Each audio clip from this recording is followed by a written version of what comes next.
Hello viewers, welcome back to another new tutorial. This is Tarak and you are watching Tarak YouTube channel.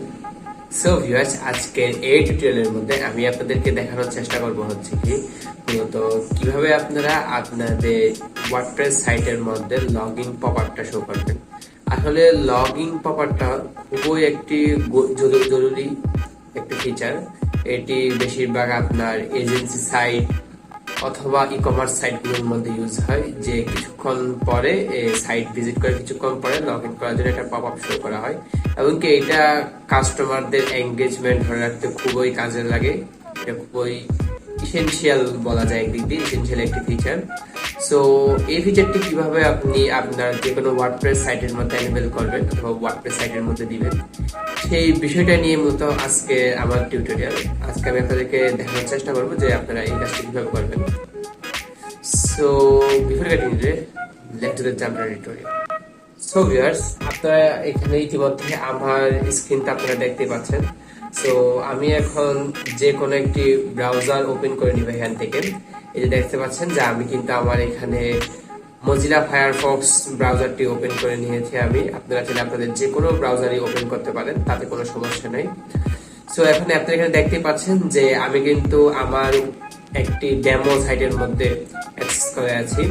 এই যে আপনারা এখানে দেখতে পাচ্ছেন যে এটি আমার একটি ডেমো সাইট। আপনাদেরকে আজকের এই টিউটোরিয়ালটি দেখানোর পারপাসের মধ্যে এই সাইটটা আমি ক্রিয়েট করেছি। এটি একটি এজেন্সি সাইট ক্রিয়েট করার চেষ্টা করছি আমি। তো এখন এই সাইটের ভিতরে কিভাবে আমি লগইন পপআপটা নিয়ে আসবো সেটা আমি আজকে আপনাদেরকে দেখাবো। সো এখন কি করবো, আমরা এই সাইটের ড্যাশবোর্ডে আমরা চলে যাব। এই যে আপনারা এখানে দেখতে পাচ্ছেন যে আমরা কিন্তু এখানে ড্যাশবোর্ডে চলে আসছি। আমি অলরেডি আমার অ্যাডমিন ইউজার দিয়ে লগইন আছি, যার কারণে মূলত আমার কাছে পাসওয়ার্ড চাই নাই, আমি সরাসরি এখান থেকে ড্যাশবোর্ডে চলে আসছি। সো আপনারা যদি লগইন না থাকেন তাহলে জাস্ট ইউজার দিয়ে পাসওয়ার্ড দিয়ে লগইন করে নেবেন। আশা করি আমার সব ইউজারই ড্যাশবোর্ডে লগইন হতে পারেন।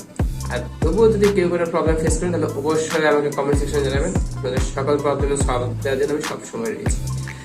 সো এরপর দেখেন যে এই কাজটি করার জন্য আমাদের মধ্যে একটি প্লাগইনের প্রয়োজন হবে। তো প্লাগইনটি ইনস্টল করার জন্য আমরা এই প্লাগইনস থেকে অ্যাড নিউতে যাব এবং কি আমরা আজকে এই প্লাগইনটি মূলত আমরা আজকে ইউজ করব, login/signup popup। সো আমরা আজকে এই প্লাগইনটি ইউজ করব। সো আমরা আবার এখানে চলে আসি। এখানে চলে আসার পরে আমরা জাস্ট এখান থেকে এই নামটা আমরা একটু কপি করে নিয়েছি, যেন আমাদের স্পেলিং কোনো মিস্টেক না হয় সেই পারপাসে। এই যে এখানে কপি করে আনলাম। এখন জাস্ট আমি এখানে এটা পেস্ট করব। প্লাগইনটা সার্চ করা শুরু হয়েছে। এই যে সর্বপ্রথম যে প্লাগইনটা চলে আসছে আমাদের, জাস্ট আমরা এই প্লাগইনটা ইনস্টল নাও মধ্যে ক্লিক করবো। আমি অবশ্যই আপনাদেরকে প্লাগইনের এই লিঙ্কটা, আমি এই সাইটের ওয়ার্ডপ্রেসের লিঙ্কটা আমি অবশ্যই আপনাদেরকে এই ভিডিওর ডেসক্রিপশনে দিয়ে দিব। তো আপনারা এখানে টেনশন করবেন না। তো এই যে এখানে দেখতে পাচ্ছেন যে আমাদের প্লাগইনটি ইনস্টল হয়ে গেছে। আমরা এখন জাস্ট এই প্লাগইনটা অ্যাক্টিভেট করে নিব। এই যে ভিউয়ার্স, আপনারা কিন্তু এখানে দেখতে পাচ্ছেন যে আমাদের প্লাগইনটা কিন্তু সাকসেসফুলি ইনস্টল হয়ে গেছে। এই যে আমরা নিচে স্ক্রলিং করে এই যে আপনারা এখানে দেখতে পাচ্ছেন যে login/signup popup আমাদের প্লাগইনটা কিন্তু সাকসেসফুলি ইনস্টল হয়ে গেছে। এখন আমরা কি করব, এখন আমরা জাস্ট এখান থেকে যে সেটিং দেখতেছেন আমরা জাস্ট এখানে সেটিং এর মধ্যে একটা ক্লিক করব। সেটিং এর মধ্যে একটা ক্লিক করার পরে সাইটে একটু লোড নিচ্ছে। সো ভিউয়ার্স, আপনারা এখানে কিন্তু দেখতে পাচ্ছেন যে আমরা কিন্তু এখন সেটিং এর মধ্যে চলে এসেছি, আসলে একটু লোড নিছে। সো এখন সেটিং এর মধ্যে আসার পরে আপনারা এখানে দেখতে পাচ্ছেন যে এখানে এনেবল রেজিস্ট্রেশন এটা অটোমেটিক ডিফল্ট ভাবে চালু আছে, ঠিক আছে। এরপর হচ্ছে কি auto login user or sign up, এটাও ঠিক আছে। এরপর আমরা একটু নিচে আসার পরে এখানে দেখেন যে হ্যান্ডেল রিসেট পাসওয়ার্ড, ওকে, এটাও ঠিক আছে। এটা আমরা চেক রাখবেন, কারণ হচ্ছে পাসওয়ার্ড জন্য রিসেট করার একটি অপশন পাই এই ইউজাররা। তো এই তিনটা অপশন আপনি চালু করে দিবেন। এরপর নিচে দেখেন যে ইউজার রোল, আপনারা যে ইউজার গুলো আপনার এখানে লগ ইন করবে আপনারা তাদের রোলটা কি হবে, subscriber, customer, author, editor, administrator. আপনি এখান থেকে তাহলে কাস্টমার অথবা সাবস্ক্রাইবার রাখতে পারেন। এটা আপনার উপর ডিপেন্ড করে, আপনার ওয়েবসাইটের উপর ডিপেন্ড করে আপনারটা কি ধরনের ওয়েবসাইট। বাট আমি এখান থেকে কাস্টমারটা রাখলাম, আমার যেটা প্রয়োজন। এরপর আপনি লগইন রিডাইরেক্ট, এই লগইন করার পরে আপনি চাইলে কোনো একটা পেজের মধ্যে রিডাইরেক্ট করতে পারেন তাদেরকে, এটা যদি আপনার প্রয়োজন হয় তাদের রাখতে পারেন, বাট আমি অ্যাজ ইউজুয়াল এখন এটি রাখছি না। সো এরপর আমরা কি করবো, এরপর আমরা জাস্ট এখান থেকে রেজিস্ট্রেশন রিডাইরেক্ট একই, লগইন রেজিস্ট্রেশন একই। তো চাইলে এখান থেকে কোথাও রিডাইরেক্ট করতে পারেন কোনো একটা পেজের মধ্যে। তো আমরা সিম্পল এখন কি করবো, আমরা জাস্ট এখান থেকে লগ আউট রিডাইরেক্ট আছে একই, আশা করি আপনারা বুঝতে পারছেন সেটা। এরপর আমরা এখান থেকে কি করবো, জাস্ট এগুলো এন্ট্রি ছেড়ে দিচ্ছি, কারণ আমাদের অ্যাট দিস মোমেন্ট এগুলো প্রয়োজন নেই। সো এরপর আমরা এখানে কি করবো যে একটু নিচে আসবো, এখন দেখেন যে অটো ওপেন পপ আপ একটি অপশন পাচ্ছেন আপনারা।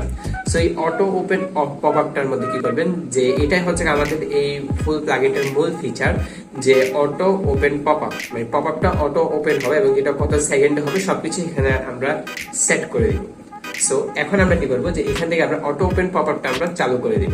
অটো ওপেন পপ আপটা চালু করার পর এখানে নিচে দেখেন যে ওপেন ওয়ান্স, মানে এটা কি একবারই ওপেন হবে নাকি অন্য পেজে গেলে আবার ওপেন হবে, এভাবে ওপেন হতেই থাকবে, মানে একটা ইউজারের জন্য একজন ভিজিটর আছে তার জন্য শুধু একবারই ওপেন হবে নাকি বারবার মাল্টিপল টাইম ওপেন হবে, সেটা ডিপেন্ড করে। এখন এটা আপনার উপর ডিপেন্ড করে যে আপনি কিরকমটা চান। আমি চাই যেটা বারবার ওপেন হোক, কারণ ইউজাররা লগ ইন করলে আমার সাইটের মধ্যে তাহলে আমারই বেনিফিট। সো দ্যাটস ওয়াই আমি এটাকে অফ রেখে দিলাম। আপনারা চাইলে আপনার যদি প্রয়োজন তাহলে অন করে রাখতে পারেন, নট এ প্রবলেম। এরপর হচ্ছে কি অন পেজেস, এখানে আপনি যদি চান যে কি ডেডিকেটেড কোনো পেজের জন্য জাস্ট এই পপ আপটা শো করবে, তাহলে আপনি জাস্ট পেজগুলো ইউআরএল গুলো দিয়ে কমা দিয়ে বসাই দিতে পারেন। বাট এটা যদি এমটি রেখে দেন তাহলে সব পেজে এটা শো করবে। আমি চাই যে আমার সব পেজে শো করুক, যার কারণে আমি এখানে কোনো কিছু বসাচ্ছি না এট দিস মোমেন্ট। এরপর একটু নিচে চলে আসেন, নিচে চলে আসার পর এখানে দেখতে পাচ্ছেন যে কি ডিলে, এইটা হচ্ছে কি এখানে 500 দেওয়া আছে ডিফল্ট ভাবে, আর এখানে নিচেই দেওয়া আছে যে 1000 ইকুয়ালস টু 1 সেকেন্ড। সো এখানে হাফ সেকেন্ডের মতো টাইম দেওয়া আছে। তো আপনারা এটাকে চাইলে ইনক্রিজ করে দিতে পারেন, বাট আমি ব্যবহার করি হচ্ছে কি মিনিমাম 10 সেকেন্ড দেওয়া, 10 সেকেন্ড মানে প্রায় 10,000 দেওয়া এখানে। সো আমি সেটাই করছি, আমি 10 সেকেন্ড দিব এখানে। দ্যাটস ওয়াই আমি এটাকে ইনক্রিজ করে দিলাম। আপনারা আপনার সুবিধা মতো একটা পেজে একজন ভিজিটর আসার পরে কতক্ষণ পরে এটা শো করবে এটা আপনাদের সুবিধা মতো আপনারা দিয়ে দিবেন। আমি এখানে 10,000 দিয়ে দিলাম। সো এরপর আমরা এখান থেকে এটা সেভে ক্লিক করবো। এই দেখেন যে আমাদের কিন্তু এখানে সাকসেসফুলি সেভ হয়ে গেছে। এখন আমরা কি করবো, এখন আমরা জাস্ট এখন এখানে কিছু স্টাইল চেঞ্জ করবো। আমরা চেঞ্জ করার জন্য এখন জেনারেলের পাশে যে স্টাইলটা আছে সেই স্টাইলের মধ্যে আমরা যাই। স্টাইলের মধ্যে আমরা যাওয়ার পর পপ আপ পজিশনটা আমরা সেট করবো। যেখানে মিডল দেওয়া আছে আপনি সেটা টপেও দিতে পারেন, বাট আমি প্রেফার করি মিডলে দেওয়া। বাট আপনার যদি প্রয়োজন হয় তাহলে আপনি টপে দিয়ে, নট এ প্রবলেম। সো আমি আমারটা মিডলেই রাখলাম। এরপর হচ্ছে কি পপ আপ উইথ হাইট, আপনারা বুঝতেই পারছেন যে এটা লম্বায় কত হবে আর উইথ কত হবে, হাইট কত হবে, এটাই মূলত। সো এটা আশা করি আপনাদেরকে আবার এক্সপ্লেন করার প্রয়োজন পড়বে না।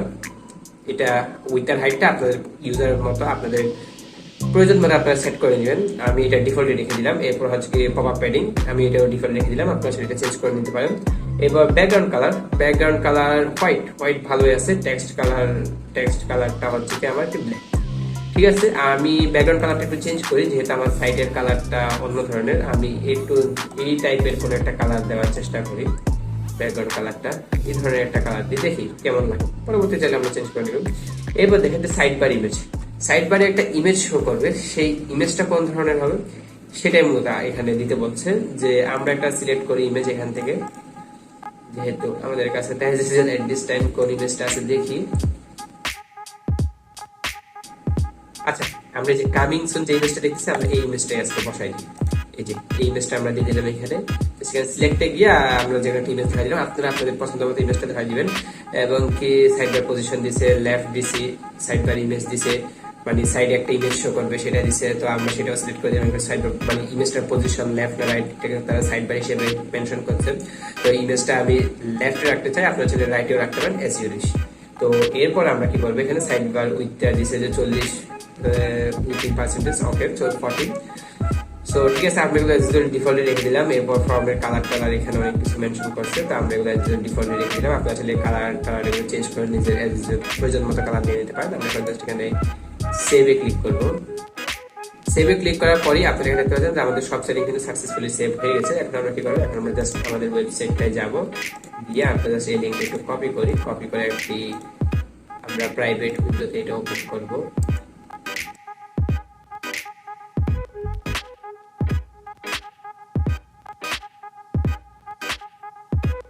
যে ভিউয়ার্স আপনারা যেখানে দেখতে পাচ্ছেন যে আমাদের সাইটটা কিন্তু লোড সাকসেসফুলি হয়ে গেছে, আপনারা এখানে দেখতেই পাচ্ছেন। সো আমরা একটা নিচে স্ক্রল করবো, যেহেতু আমরা 10 সেকেন্ড দিচ্ছি, দেখেন 10 সেকেন্ড হয়ে গেছে। এখন দেখেন যে আমাদের কিন্তু ইমেজ আর পাশাপাশি যে লগ ইন পপ আপটা শো করছে, এর মধ্যে এভাবে কাজ করবে। এটা চাইলে আপনারা আরো ছোট করে দিতে পারেন, এটা আপনাদের সাইজ মোতাবেক আপনারা করে দিবেন, আপনার যতটুকু প্রয়োজন। আমি একটু বিগ রাখছি, আর ইমেজ আমার কাছে ছিল না, যার কারণে আমি যে কোনো একটা ইমেজ সিলেক্ট করে দিলাম, যার কারণে ইমেজটি ভাবে আছে। আপনারা একটি লম্বা আই মিন হাইটটা বেশি আর উইডথটা কম, পোর্ট্রেট মোডের একটি ইমেজ এখানে সেট করবেন, তাহলে দেখবেন যে এটা অনেক সুন্দর লাগছে। তো আমি আপনাদেরকে দেখানোর পারপাসে, ডেমো পারপাসে অ্যাজ ইউজুয়ালি রেখে দিলাম। সো আজকে এটাই মূলত আমার টপিক ছিল যে আপনি কিভাবে একটি লগ ইন পপআপ শো করবেন। এখানে দেখতে পাচ্ছেন যে আমাদের এখানে সাইন আপ এবং লগ ইন দুটোরই অপশন চলে আসছে। সো এভাবে মূলত আপনি আপনার সাইটের মধ্যে খুব সহজে এবং ফ্রি প্লাগইন ইউজ করে আপনি আপনার সাইটের মধ্যে ওয়ার্ডপ্রেস সাইটের মধ্যে লগ ইন পপআপ শো করতে পারেন। সো ভিউয়ার্স, আজকে এই পর্যন্তই। এই টিউটোরিয়ালটি যদি আপনাদের হেল্পফুল মনে হয় এবং যদি ভালো লেগে থাকে তাহলে অবশ্যই এই ভিডিওটি একটি লাইক দিয়ে দিবেন। আর ইউটিউব থেকে দেখে থাকলে আমার চ্যানেলটি সাবস্ক্রাইব করে দিবেন। আর ফেসবুক থেকে দেখে থাকলে অবশ্যই আমার পেজটি ফলো করে দিবেন। দেখা হচ্ছে অন্য কোনো নতুন টিউটোরিয়ালে। সবাই ভালো থাকবেন, সুস্থ থাকবেন। আল্লাহ হাফেজ।